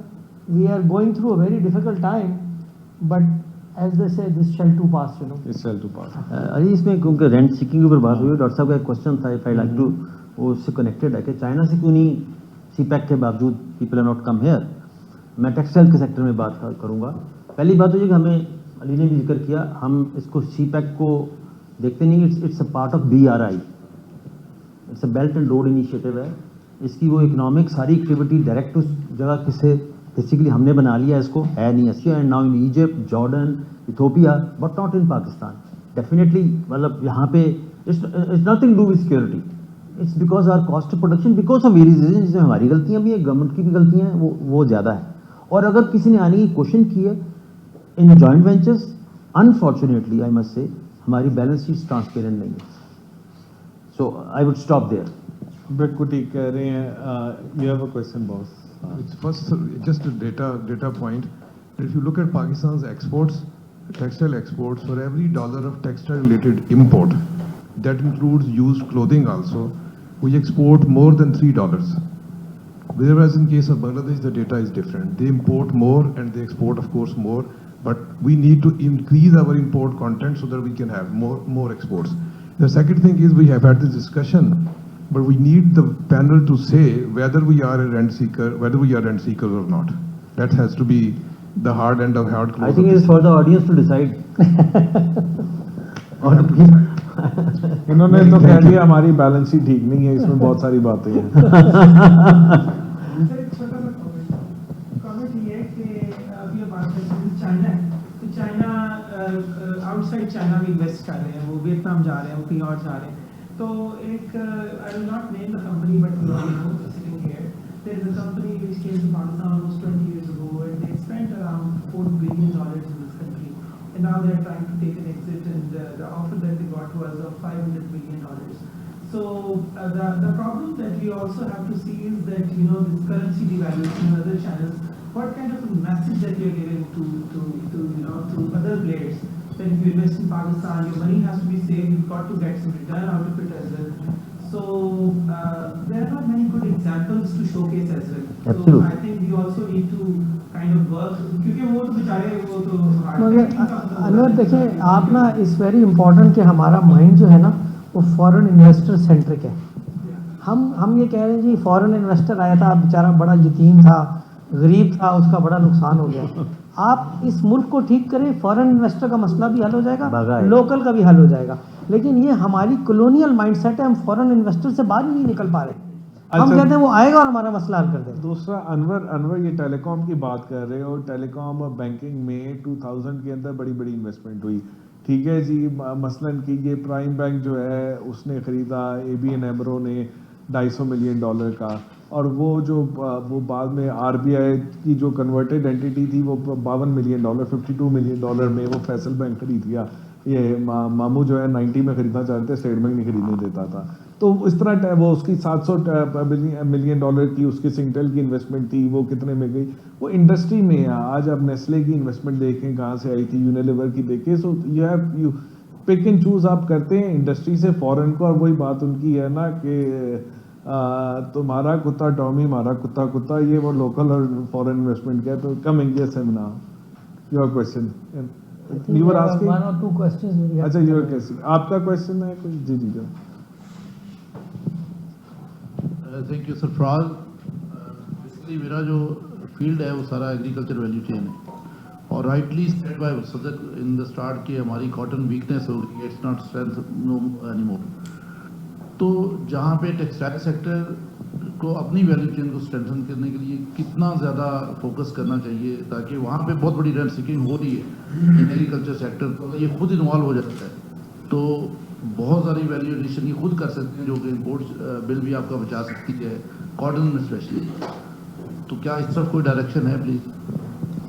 देखिए, मैंने तो थोड़ा सा इस पर पहले भी कहा था, ये ज़रूरी नहीं है कि हम अब जो जहाँ अपॉर्चुनिटी है ना, the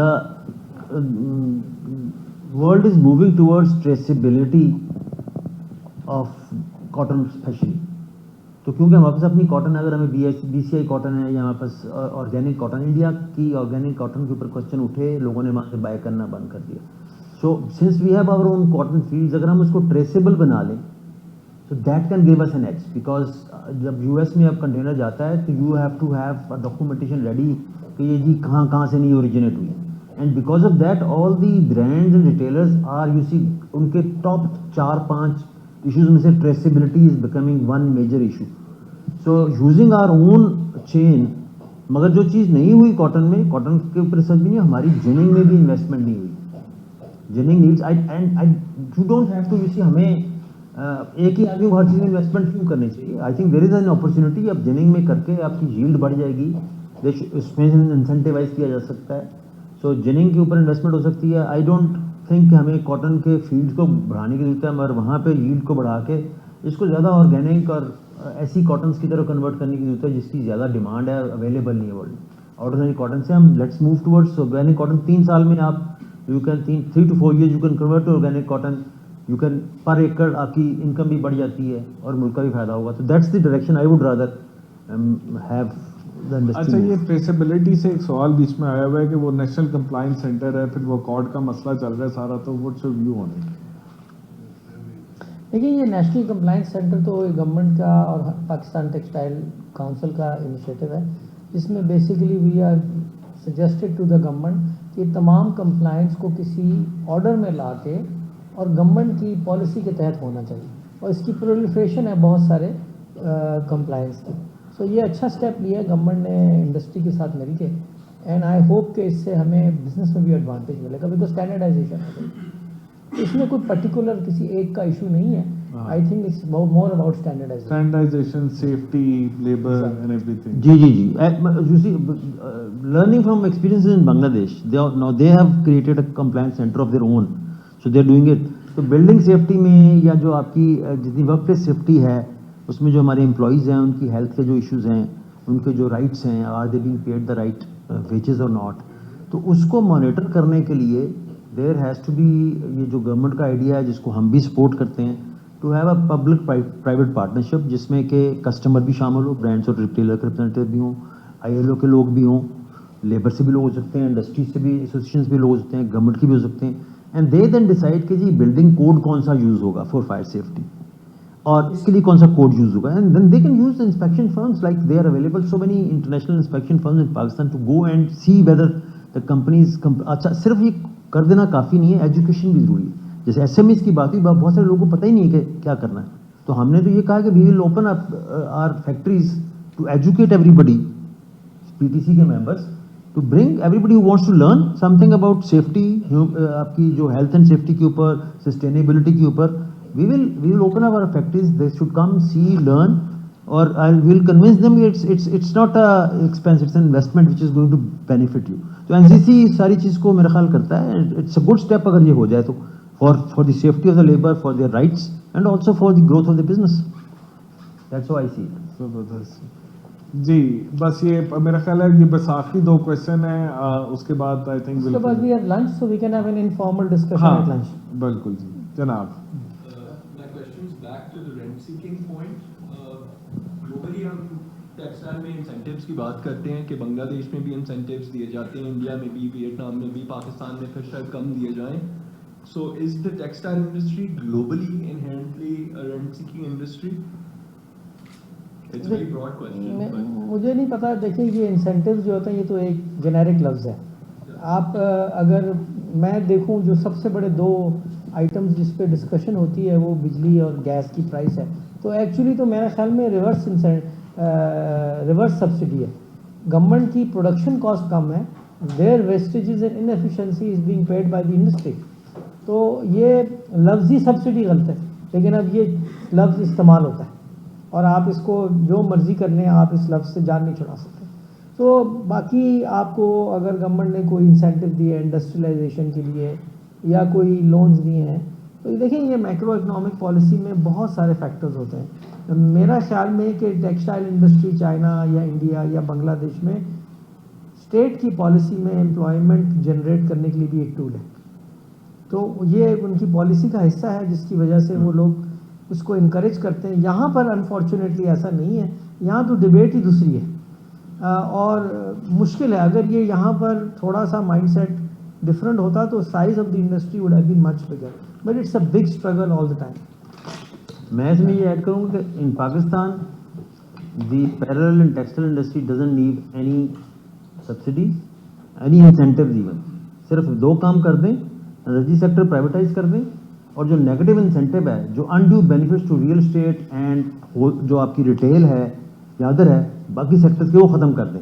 let's compete on a fair basis for the capital, will do wonders. और ऑटोमोबाइल वाले भी, एवरीबॉडी, सब इंसेंटिव खत्म कर दें, सबके इंसेंटिव खत्म कर दें, फिर देखते हैं कौन जीत। इस पे मैं एक फिलोसॉफिकल लेवल एक पॉइंट ऐड करना चाहता हूँ कि अभी की तो नहीं बट हिस्टोरिकली यू राइट कि जी एक्सपोर्टिंग इंडस्ट्री को सब्सिडी दी जाती है, चाइना भी वो सारा वो हुआ कि जी आपकी सेविंग उनकी कंजम्पशन एंड ऑल दैट।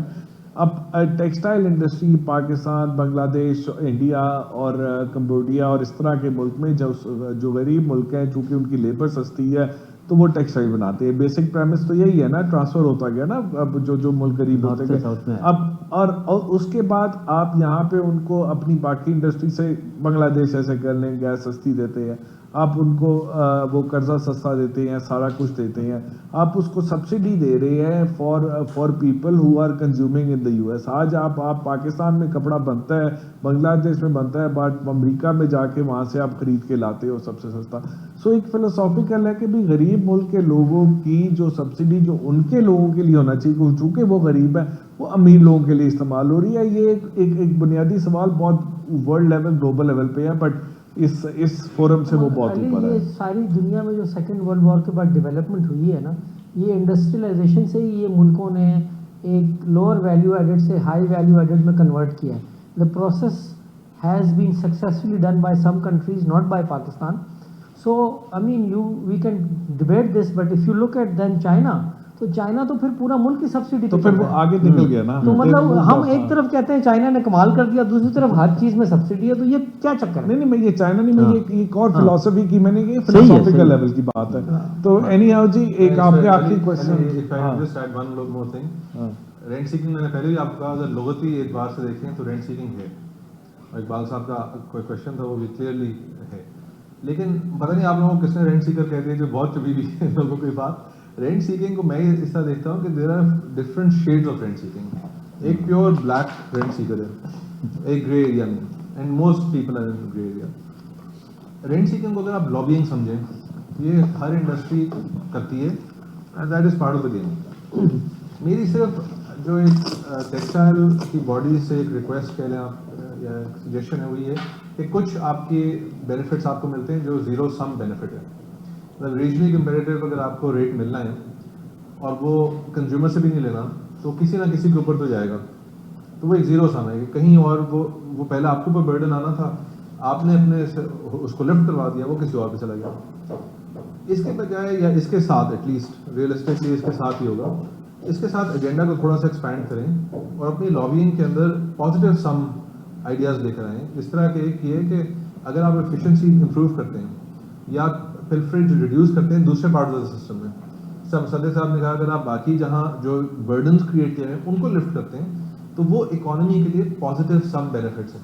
तो आपकी लॉबिंग या रेंट सीकिंग, अगर आपने उसको टर्म है, but lobbying can go from being zero sum, which it sometimes is today, to being more positive sum, but it should not be termed as a derisive thing, या इसको एक गाली नहीं समझना चाहिए, इसकी थोड़ी बारीकी में जाना चाहिए। थोड़ा मैं ऐड कर देता अहमद, बात ये है कि this is a generic issue with the country.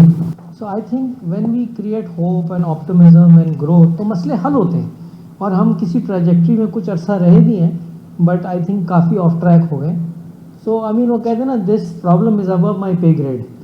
तो I don't know how to solve it, but PTC is a very small effort in that direction, and उसमें हमने बहुत सारे इम्पॉर्टेंट फैसले किए हैं कि कोई पैटर्न इन चीफ नहीं है, एक डेमोक्रेटिक प्रोसेस है, लीडरशिप चेंज का प्रोसेस डे 1 पे डिसाइडेड है। सो वी आर होपिंग कि जैसे आज ये डिस्कशन हो रही है, इस तरह की चीज़ें हम और ज़्यादा करेंगे, रिसर्च करेंगे, गवर्नमेंट को पॉलिसीज़ पे एडवाइस करेंगे, and hopefully other people can follow suit. So to add to what Shehzad said, I think you are absolutely right. I agree with you. Especially हमारे चैम्बर्स ने तो बिल्कुल ही मायूस किया।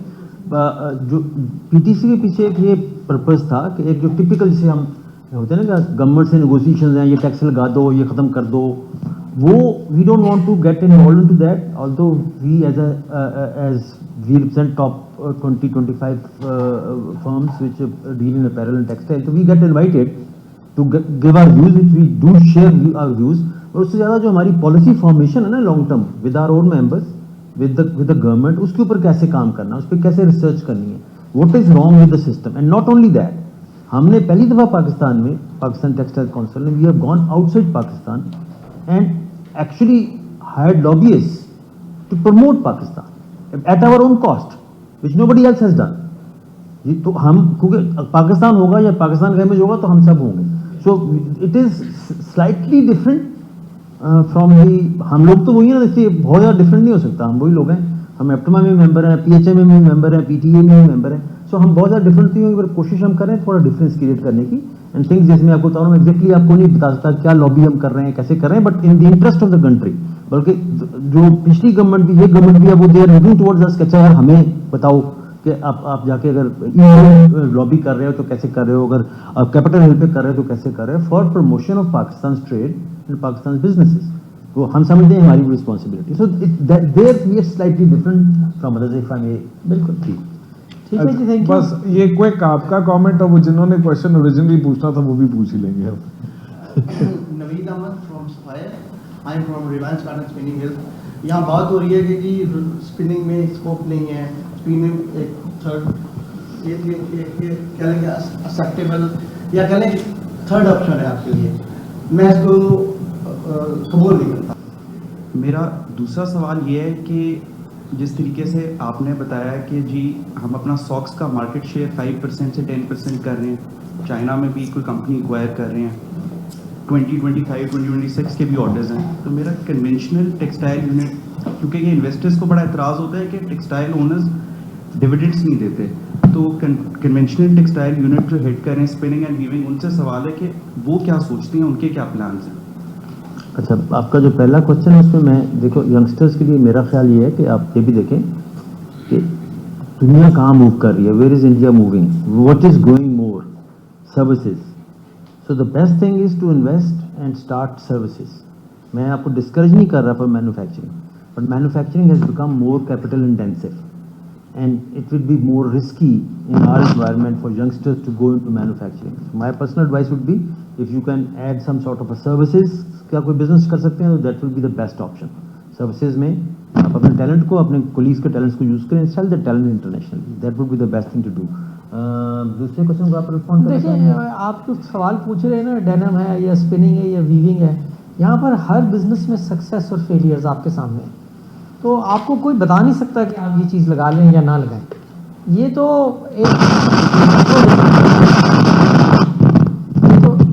ये तो एक बहुत माइक्रो डिस्कशन है, और इसमें आप कामयाब होंगे या नहीं होंगे इसके मुतालिक हम कुछ नहीं कह सकते, but you have to discover your own strength and weakness. पीछे क्वेश्चन पीछे जी लास्ट आप बताइए जी। So how about branding Pakistan as top textile exporter country like Shanghai, Vietnam, Bangladesh, India? This year World Economic Forum, Ambani's has more than 30 appearances, and everywhere in every store they displayed textile, catalogs, sariyan, looms, and everything. But there was no representation of Pakistan anywhere. So we have taken 40 CEOs over there, but कुछ नहीं था वहाँ।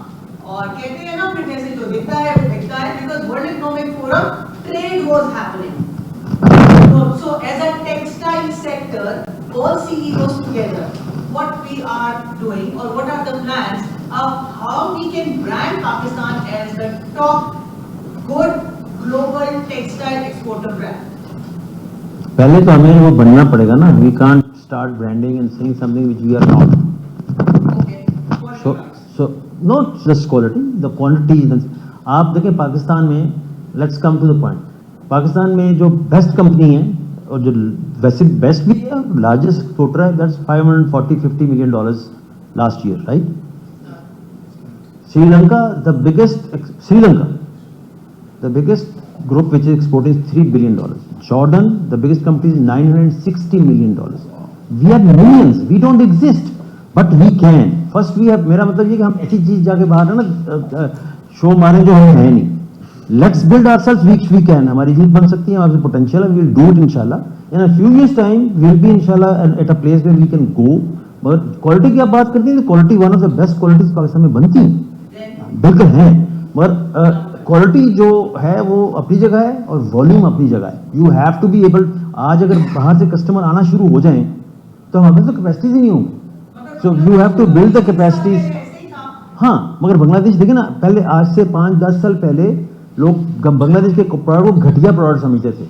Made in Bangladesh को bye कोई नहीं करता था, but now they have built up that thing. अब इंडिया आ रहा है. So it takes time to have quantity and then quality both stitched into that. So inshallah we'll reach there. और एक मैं लास्ट कमेंट सिर्फ ये करूँगा कि आप जो कंपैरिजन कर रही हैं ना, उसमें स्टेट का रोल का आप कंपैरिजन नहीं कर रही है। यहाँ जो हालात है, मैं बस और मजीद कुछ कहना नहीं चाहता, but let's hope for the best. Thank you everyone. Thank you जी, thank you please join us for lunch downstairs. आइए।